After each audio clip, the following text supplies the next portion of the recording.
Siguro ano, yung habang nag-spot map kami, inulan na kami. Sobrang lakas ang ulan, tapos tuloy pa rin kami sa pag-survey. Yung tipo alam mo yun, yung nag-drawing ka tapos sobrang lakas ng ulan. Hindi mo na alam kung saan mo isusulat yung ano kasi basang-basa na yung papel mo. Tapos kumakato kayo, tapos walang tao doon sa loob. Tapos papasok kayo sa mga eskinita na maputik, mutik pa madulas, gano'n. Tapos yung isa namin kasama, natiraan pa ng sapatos. Food trippings din. Nakalibre kami ng maraming kamyas, tapos kahil. Nakaka-accommodating ng mga tao, minsan inaaya pa nga kami uminom. Siyempre, duty din namin. Siyempre, tatanggi kami. Tatanggi kami. Grabe talaga. Mga bait nila eh. Mabait nila. Mambabaitan. Tapos kapag walang ginagawa yun, music lang sa tabi. Sobrang init, grabe. Tingnan mo naman yung mga balat namin. Siguro yung first day namin. Kasi may napuntahan kaming isang bahay ng si tatay ni Casio noon. Tapos binigyan kami ng 5 kilong kalamansi.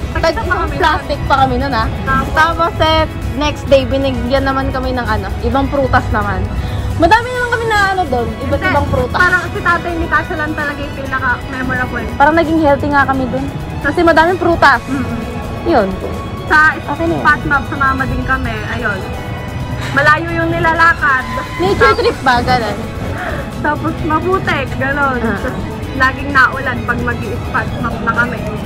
Anong mga naging realizations mo throughout the CHN duty? Masasabi ko lang, ang CHN duty ngayon parang truly a memory to be kept by everyone. Siyempre kasi parang once in a lifetime nga lang siya nangyayari. Minsan lang siya, like second year and third year mo lang siya mararanasan sa nursing.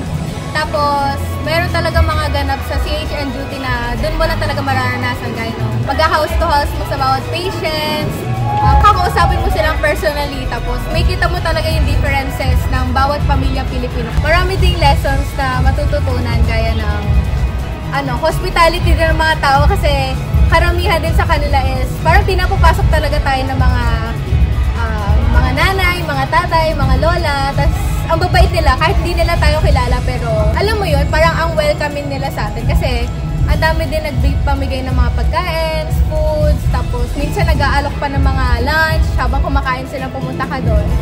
Tapos, ayun, I'm just happy to be part of this community duty.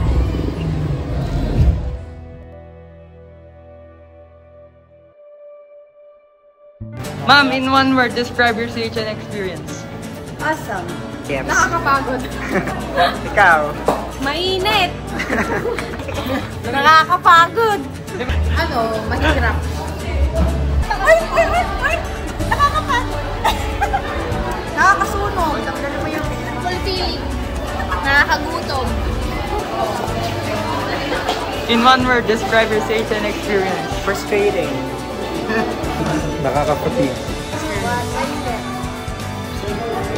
Fulfilling. Challenging.